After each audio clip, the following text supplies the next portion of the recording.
So I'm about 20 hours in to Crimson Desert. And so far, I understand all the mixed reviews and opinions. I would definitely say for sure that the game isn't as bad as everyone is making it seem, but it's also not as good as everyone is making it seem. It's definitely right there in the middle. I feel like the main vocal point and issue is that people are coming into this game expecting a good and impactful story and a world to like games like Red Dead Redemption or Skyrim. That's not really what you're gonna get here. In the time that I've played Crimson Desert, I definitely feel like it really has been building its own identity and what it's trying to achieve.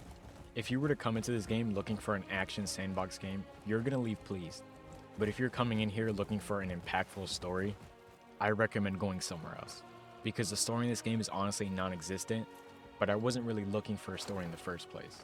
I will say they do still try to make somewhat of a story, but for the most part, it's really not there. In my opinion, in this game, you're kind of just that helping hand that helps every single town solve all their problems. But at the same time, I do kind of like it because it kind of feels like the world is building around you. But my main and like really only problem, even though I don't really care about the story, is the fact that the main character that we play as, Cliff, has no personality. Bro is actually kind of just there. He is the most biggest go with the flow guy. He quite literally gets his neck split open and brutally murdered at the start of the game. And bro just wakes up again and is perfectly fine. No questions asked. He has all these superpowers now and bro just doesn't care. But the story is very well skippable and like completely ignorable. But for the most part, it really is just helping out the townsfolk and really just trying to get stronger. I will say I'm definitely still working out the kinks of the combat because like at first I wasn't really liking it. At first the combat felt really clunky and the controls is another focal point that I've heard a lot of people talk about that I 100% agree with. They give you a lot of button combinations to press, which I definitely like, but sometimes the fluidity just isn't there as much. But yeah, I've definitely seen a major improvement as my time with the game has gone on. And I'm definitely getting a lot more used to it, and I'm not getting absolutely obliterated. In some certain aspects, the combat might be a little too easy in certain situations. But I feel like for the most part, if you want a tip on getting better with the combat, I would just say stay persistent and basically just don't stop attacking. This is definitely a game where you have to memorize your skills, otherwise you're gonna get messed up. Now this game does have bosses. I've only really fought 4 bosses so far, and none of them really seemed that hard. I know a lot of people were struggling with the Reed boss, but I feel like the bosses in this game is kind of just shove food down your throat, dodge an attack until his health drops. I don't know how I do feel about the healing system, but I do feel like it is kind of put in place for a reason due to the fact that of how like relentless the fighting in this game is. Like either you don't stop attacking or they don't stop attacking. So I feel like in my opinion, if you're not abusing the healing items in this game, then of course it's going to be a lot harder.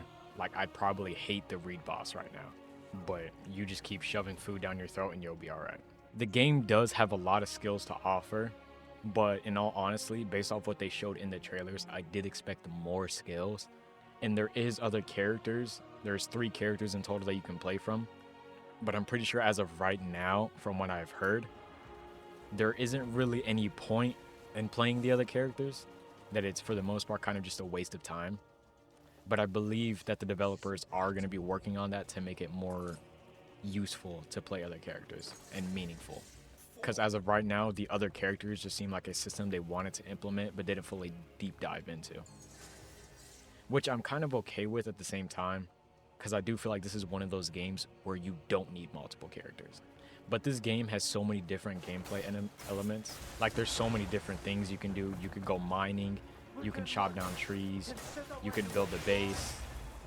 I do really like this sandbox world building experience that this game does give, because it really makes it feel like the world is in fact yours. Now I will say, once again, based off the trailers, the game doesn't look as good as they were showing. but I noticed that was mostly a PS5 thing that I was seeing a lot of people complain about. So personally, I seen a recommendation to change some settings, and once I did, the game did look a lot better. But at first, the game looked so blurry. So I am playing on just a PS5 and not a PS5 Pro. So I don't know if that was the main issue. But at the same time, it's a next-gen console. I shouldn't have to get the Pro version just for the game to look fantastic. The game still looks great itself. It just, I feel like it definitely could have been better. But at the end of the day, I'm not really a graphics geek. I'm not gonna get frustrated because the game isn't looking one-to-one to real life. Now, exploration.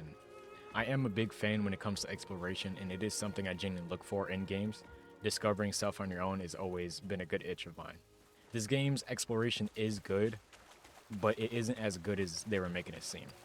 Maybe I just haven't explored enough or found enough things on my own, but I feel like most of the exploration elements are just things you're kind of forced to find eventually, or random tiny caves or houses that don't really have much in it. I do like the aspect that where you can kind of grab everything, kind of somewhat like Skyrim, if the grabbing mechanic wasn't so painful. They really needed some sort of swap menu to swap between items in the area, something like Monster Hunter or Fallout or Skyrim. What is happening? So I don't know if I'm experiencing a bug right now or what's happening. Like I was saying, the exploration in this game isn't all of that, but there still is an exploration. I do wish that finding the Abyss artifacts and like the fast travel points wasn't as much as a hassle as it is. Because it is honestly kind of annoying. Because I do like the glint mechanic that like reveals a bunch of stuff. They really want you to focus on that. But I kind of feel like it is just a bad mechanic, and it's really just to show off something cool. Because I really feel like it's still so hard to find things with that glint mechanic. Now, the puzzles in this game are honestly just okay. They're not anything crazy. But I feel like the mechanic and the clunky controls that this game suffers from really holds those puzzles back. Like, there's a whole area for the game called the Abyss where you're just doing puzzles in the sky. And there were so many times where I was in the middle of a puzzle and I was falling off the map because of how terrible jumping is in this game. The puzzles aren't really anything crazy. You're not going to be sitting there for hours trying to solve some really cool puzzle that's going to give you the best weapon of all time. They're pretty simple, straightforward puzzles. And to me, they kind of just feel like puzzles of discovering the controls to these puzzles rather than discovering the puzzles themselves, if that makes sense. It's like you know what you need to do, but it's like, how do you do it? I am a puzzle enjoyer, so no real complaints there.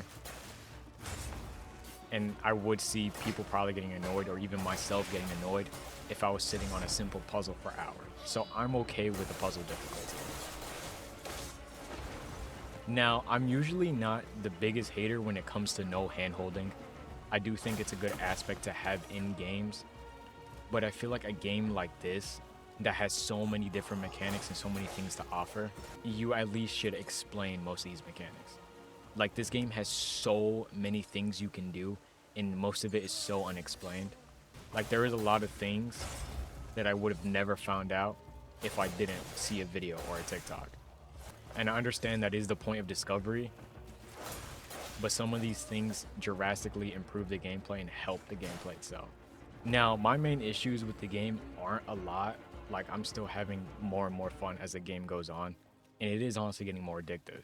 But this game definitely does have a lot of flaws and a lot of interesting choices that they made. My biggest two problems are definitely the clunky controls. It honestly took me a good 5 hours to get used to them. Some of these controls feel so very unnecessary. And then, like I said earlier, with the jumping, it is so bad. For some reason, they made the jumping to close of a turn-based jumping, something from like Baldur's Gate 3, where you have to precisely put down where you want to jump. There is free jumping, but it's like it's so bad and inconsistent that you're probably just gonna fall off and miss. So you kind of have to do the precise jumping at points. And this game does have a lot of bugs. None of them have been so far game breaking that prevents me from playing the game or wanting to play the game. They've all been like, I wouldn't say small things, because right now I'm currently having the bug where the sound is actually tweaking. Like this, the sound is so out of sync. There's no music. I just had a complete insane frame drop there.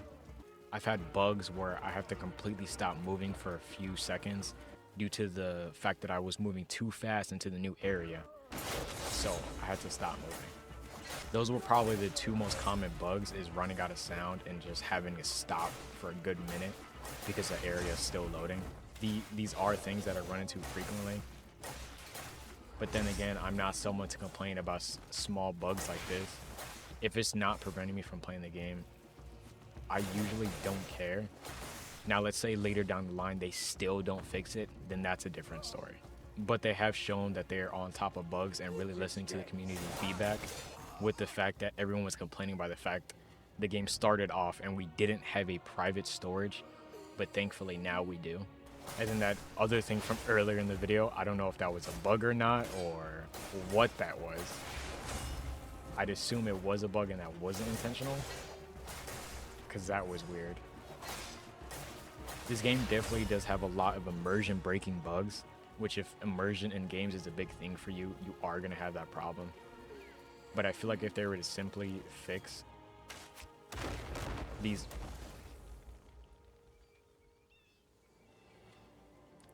I think I just killed an innocent civilian. But if they were to fix these bugs, this definitely would be a very good immersive game, because it really does feel interactive with all you can do.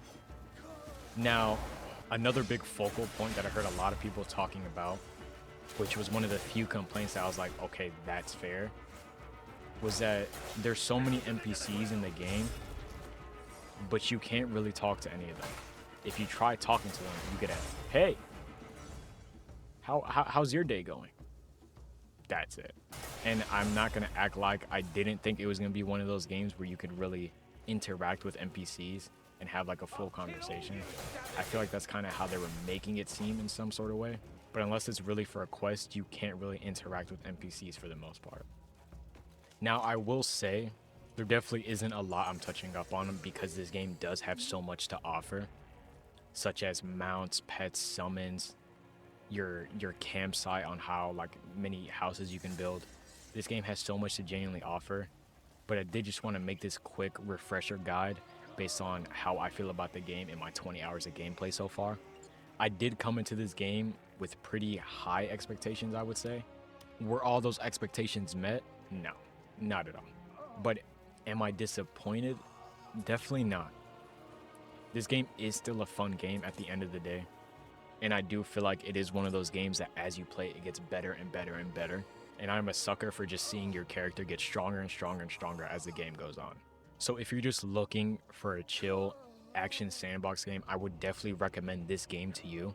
But if you are looking for a story, do not touch this game. Without fully completing the game, this isn't my set score for the game, but right now I'm kind of at a 7 or 8. This is just a quick short review that I wanted to get out. And then later down the line, when I fully complete the game, I will be dropping that full in-depth review, going over most of the details and the big things that stuck out to me. So I do want to thank you guys for watching this video. If you liked it, go ahead and make sure to hit that like button and comment down if the game is meeting your expectations. What are some of the things you liked and didn't like? And do you think this game is overhyped or overhated? But that's going to be all, and I'm going to see you guys in the next one.